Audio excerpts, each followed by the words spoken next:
उत्सीदेयुरिमे लोका न कुर्यां कर्म चेदहं शङ्करस्य च कर्ता स्याम् उपहन्यामि माः प्रजाः।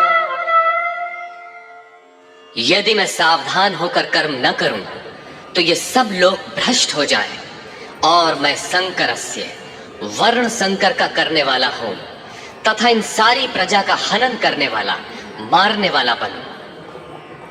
स्वरूप में स्थित महापुरुष सतर्क रहकर यदि आराधना क्रम में न लगे रहें तो समाज उनकी नकल करके भ्रष्ट हो जाएगा। महापुरुष ने तो आराधना पूर्ण करके परम नैष्कर्म्य की स्थिति को पाया है। वे न करें तो उनके लिए कोई हानि नहीं है, किंतु समाज ने तो अभी आराधना आरंभ ही नहीं की। पीछे वालों के मार्गदर्शन के लिए ही महापुरुष कर्म करते हैं। मैं भी करता हूँ। अर्थात श्री कृष्ण एक महापुरुष थे, न कि बैकुंठ से आए हुए कोई विशेष भगवान। उन्होंने कहा कि महापुरुष लोक संग्रह के लिए कर्म करता है, मैं भी करता हूँ। यदि न करूं तो लोगों का पतन हो जाए, सभी कर्म छोड़ बैठेंगे। मन बड़ा चंचल है, ये सब कुछ चाहता है, केवल भजन नहीं चाहता। यदि स्वरूपस्थ महापुरुष कर्म न करें तो देखा देखी पीछे वाले भी तुरंत कर्म छोड़ देंगे। उन्हें बहाना मिल जाए कि ये भजन नहीं करते, पान खाते हैं, इत्र लगाते हैं, सामान्य बातें करते हैं, फिर भी महापुरुष कहलाते हैं। ऐसा सोचकर वे भी आराधना से हट जाते हैं, पतित हो जाते हैं। श्री कृष्ण कहते हैं कि यदि मैं कर्म न करूं तो सब भ्रष्ट हो जाए और मैं वर्ण संकर का कर्ता बनूं। स्त्रियों के दूषित होने से वर्ण संकर तो देखा सुना जाता है। अर्जुन भी इसी के भय से विकल था कि स्त्रियां दूषित होंगी तो वर्ण संकर पैदा होंगे। किंतु श्री कृष्ण कहते हैं यदि मैं सावधान होकर आराधना में लगा न रहूं तो वर्ण संकर का कर्ता हूं। वस्तुतः आत्मा का शुद्ध वर्ण है परमात्मा। अपने शाश्वत स्वरूप के पथ से भटक जाना वर्ण संकरता है।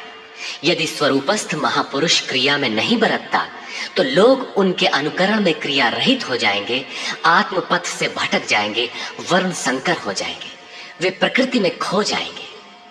स्त्रियों का सतीत्व एवं नस्ल की शुद्धता एक सामाजिक व्यवस्था है, अधिकारों का प्रश्न है।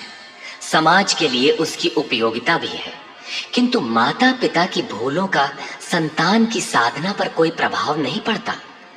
आपन करनी पार उतरनी। हनुमान, व्यास, वशिष्ठ, नारद, शुकदेव, कबीर, ईसा इत्यादि अच्छे महापुरुष हुए, जबकि सामाजिक कुलीनता से इनका संपर्क नहीं है। आत्मा अपने पूर्व जन्म के गुण धर्म लेकर आता है। श्री कृष्ण कहते हैं मनः षष्ठानीन्द्रियाणि प्रकृतिस्थानी कर्षति। मन सहित इंद्रियों से जो कार्य इस जन्म में होता है उनके संस्कार लेकर जीवात्मा पुराने शरीर को त्याग कर नवीन शरीर में प्रवेश कर जाता है। इसमें जन्मदाताओं का क्या लगा, उनके विकास में कोई अंतर नहीं आया। अतः स्त्रियों के दूषित होने से वर्ण संकर नहीं होता। स्त्रियों के दूषित होने और वर्ण संकर से कोई संबंध नहीं है।